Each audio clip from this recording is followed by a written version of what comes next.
हाय नमस्कार आमच्या सगळ्या भावा बहिणींना। तर झालं का सगळ्यांचं जेवण?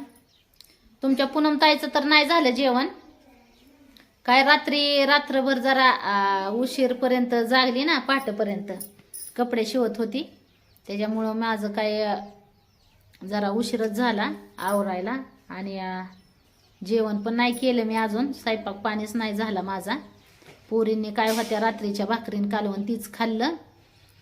आणि भाऊ बहिणीनं बऱ्याच भाऊ बहिणींचं म्हणणं होतं की ही नाटक करते। तर आता त्यांना कसं आहे, माझ्यापाशी बोलायला शब्दच नाहीत राहिलेलं।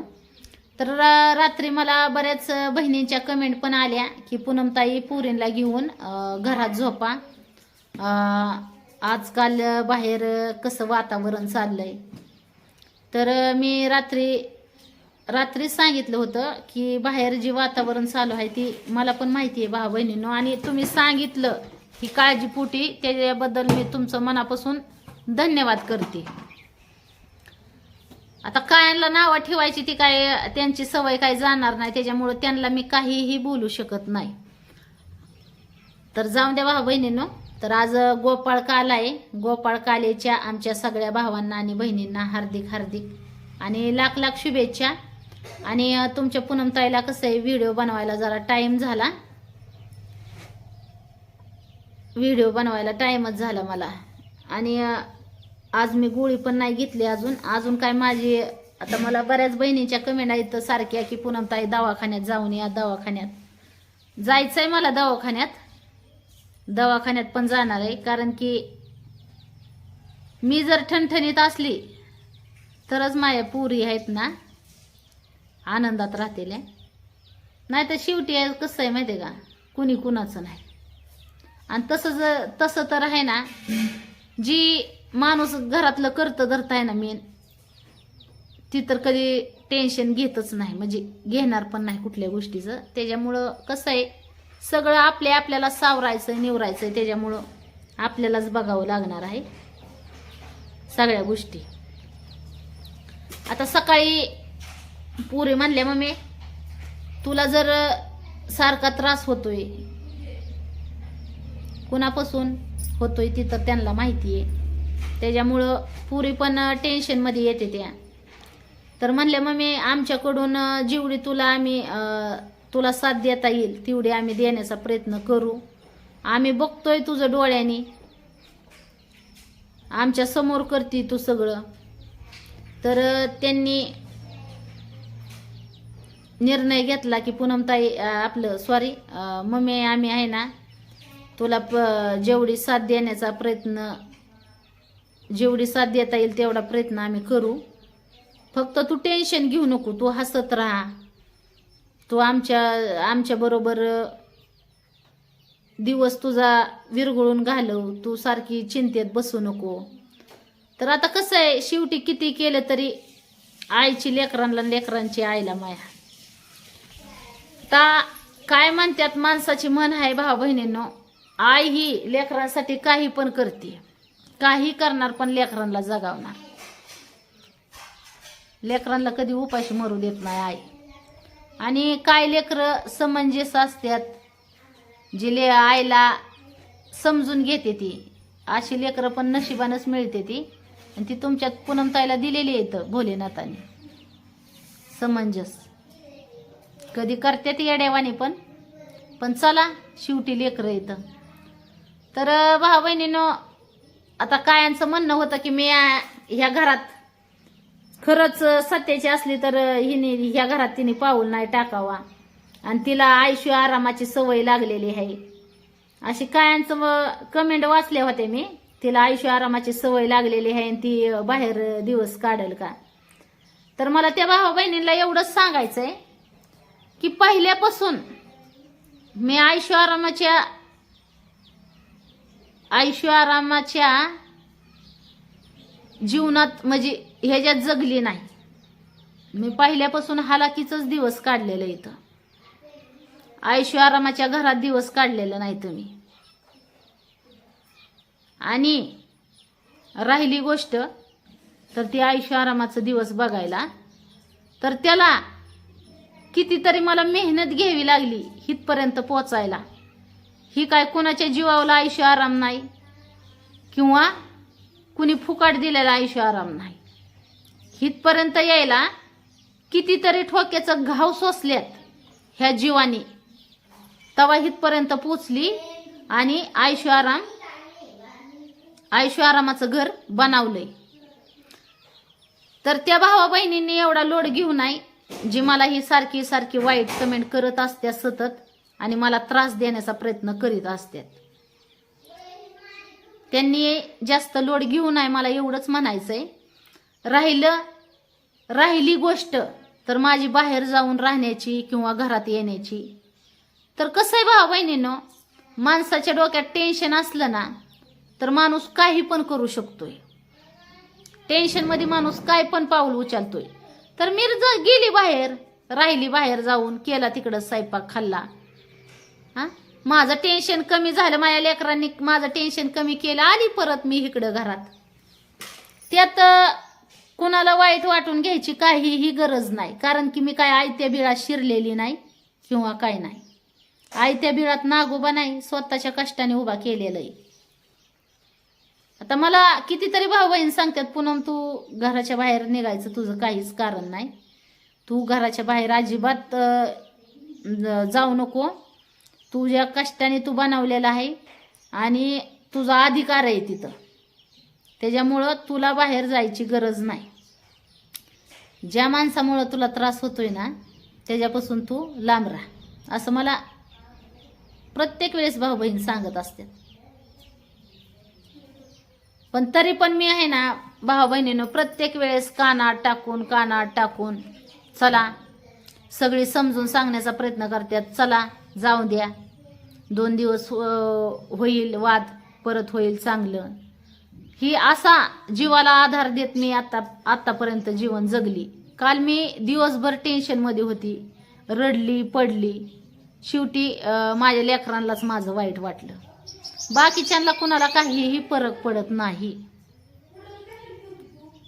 आजकाल ह्या जगात कसं आहे माहितीये का भाऊ बहिणींनो, दिलं घेतलं तर गोड, नाही तर 6 महिने दोड, ही जगाची रीत झालेली आहे. मग ती आपला असो किंवा परका असो.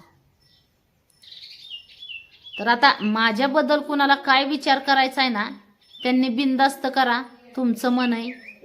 तुम्हाला जी मनात विचार आणायच्यात माझ्याबद्दल ती आणू शकताय.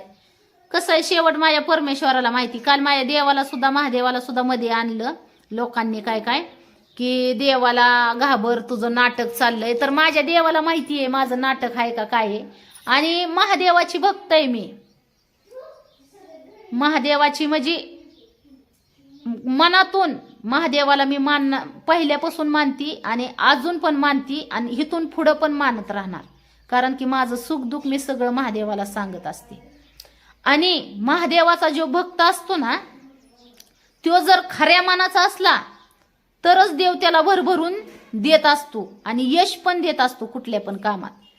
तर माझ्या महादेवाला माहिती आहे मी खरी आहे का खोटी आहे. त्याच्यामुळं 4-2 लोक माझ्यावर बोट उचलणाऱ्यांना मला सांगायची गरज नाही माझं नाटक आहे का खरं आहे. माझ्या देवाला माहिती आहे. तर मी काल त्यांना रिप्लाय पण दिला होता कमेंटमध्ये भाऊ बहिणींनो. जर माझ्या देवाला मध्ये घेऊन ज्यांनी मला कमेंट केलेत ना त्यांना मी रिप्लाय दिलेला आहे. जर माझं नाटक असेल तर माझा महादेव मला बघून घेईल, आणि जर माझं नाटक नसल आणि जर माझं सत्य ही तुम्ही नाटक म्हणत असाल तर जी मला कमेंट करतोय ना तसा त्याला माझा देव बघून घेईल. मी अशा काल रिप्लाय पण दिलेला इथं. आता कसं आहे माहितीये का भाऊ बहिणींनो, मी काय गोष्टी काय वेळेस आहे ना माझ्या डोळ्यातलं पाणी तुटत नाही. का तुटत नाही, काय गोष्टी मला अशा त्रास देतात की बाबा आपण एवढा संघर्ष केला, एवढा त्रासातून दिवस काढलं, आज इथपर्यंत यायला कितीतरी गोष्टी सहन केल्या, कितीतरी ठोक्याचं घाव सोसलं, आणि आज कुठं सुखाचा दिवस चांगला आल्यात तर त्यात परकी तर नाही तीच आपल्याला त्याचं सुख घेऊ देणार. पण आपल्या लोकांनी पण आपल्याला जे आपण जवळचं आपण सगळ्यात जास्त जीव लावतो अशा लोकांनी पण आपल्याला त्रास द्यायला चालू केल्यावर मग माणसाला टेन्शन येत नाही का? त्याच्यामुळे माझ्या डोळ्यातून पाणी गळतं. आणि राहिली गोष्ट तर सोशल मीडियावर दाखवायची. तर आता कसं आहे माहितीये का भाऊ बहिणींनो, हो का, सोशल मीडिया ही एक माझी फॅमिली आहे, म्हणजे यूट्यूब फॅमिली मी तयार केलेली. आणि माझं सुखदुःख मी पहिल्यापासून माझं व्हिडिओ चालू केल्यापासून ही मी सोशल मीडियावरच माझ्या यूट्यूब फॅमिलीला सांगत असते. मग माझ्या जीवनातलं काय सुख असू द्या काय दुःख असू द्या ही सोशल मीडियावरच मी सांगितलेलं आहे. मग त्याच्याबद्दल कुणी काय विचार केला कुणी काय नाही ही मी नाही सांगू शकत. कारण की ज्यांनी मला आपलं मानलंय त्यांनी मला कधी पण समजून सांगितलेलं आहे दोन गोष्टी. आणि ज्यांनी आपलं मानलं नाही त्यांनी माझ्यावर कधी पण टीकाच केलेली. आणि तसं बी टीका करणारी आणि नावं ठेवणारी माणसं असावी ती जीवनात. त्याशिवाय तर जीवनाची प्रगती नाही. आज मी भरपूर जीवनात सगळ्या गोष्टी मिळवल्या. त्याच्यात मला नावं ठेवणारी टीका करणारी पण भरपूर होती. त्यांनी केलेली निंदा, निंदकाचे घर असावे शेजारी. त्यांनी जी निंदा केली माझी, जी माझ्यावर हसणारी लोक पाहिजेत. म्हणून आज तुमच्या पूनमताईने एवढं साम्राज्य म्हणजे एवढं उभा केलंय. राहिली गोष्ट तर पुरीला व्हिडिओ काढायला लावायची. तर आता जी बी आई काय काम करत असल त्यात लेकरं मदत करतातच. आणि जर आईला कोणाचा आधार नसला तर लेकरांना करणं भागच आहे.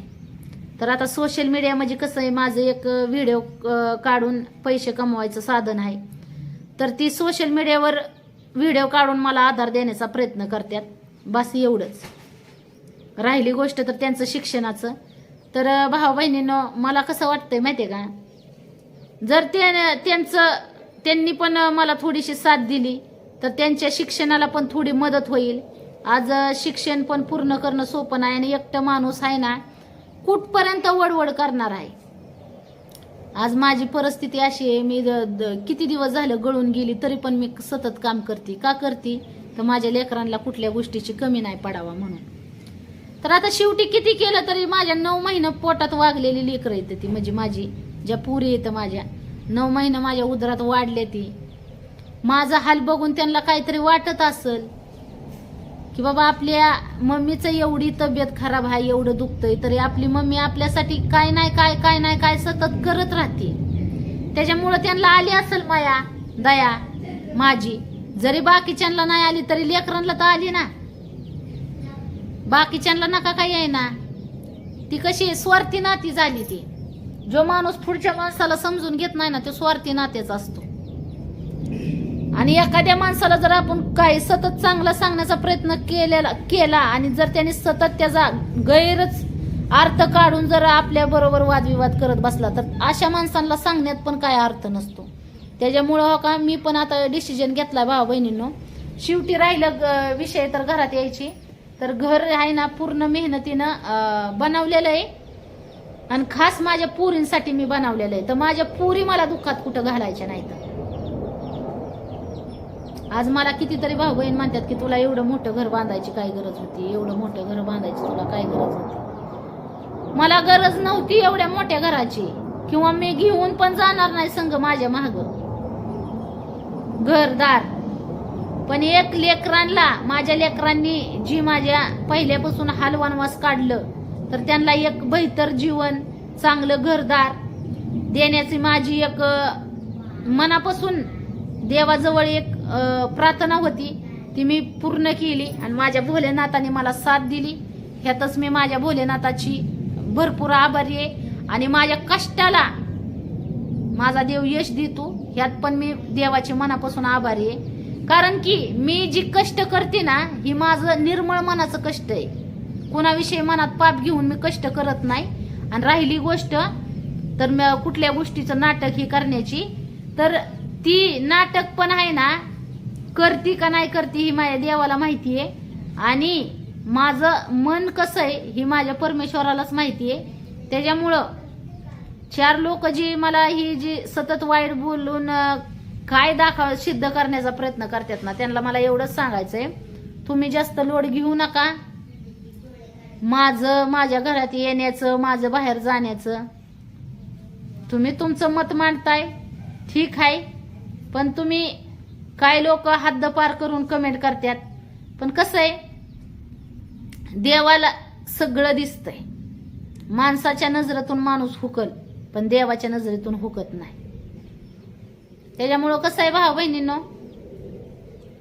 हो का, तुम्हाला मी आपलं मानून सगळ्या गोष्टी काय सांगत असते. जीवनात दुःखात कोण कोणाच्या सामील होत नाही, सुखात सगळे सामील होत्यात अशी म्हण आहे माणसाचे. दुःख कुणी आपलं दुःख कुणाला सांगू नाही. आपलं दुःख सांगितल्यावर हसणारे भरपूर आहेत. आणि तशीच मला भेटते ती काय काय, ज्यावेळेस मी रडत असते ना त्यावेळेस माझा फायदा घेणारे भरपूर भेटत असतात मला. पण असू द्या, चला घ्या काळजी. शेवटी माझा देव मला त्यातून मार्ग दाखवणार आहे, माझा भोलेनाथ. बाय बाय सगळ्यांना.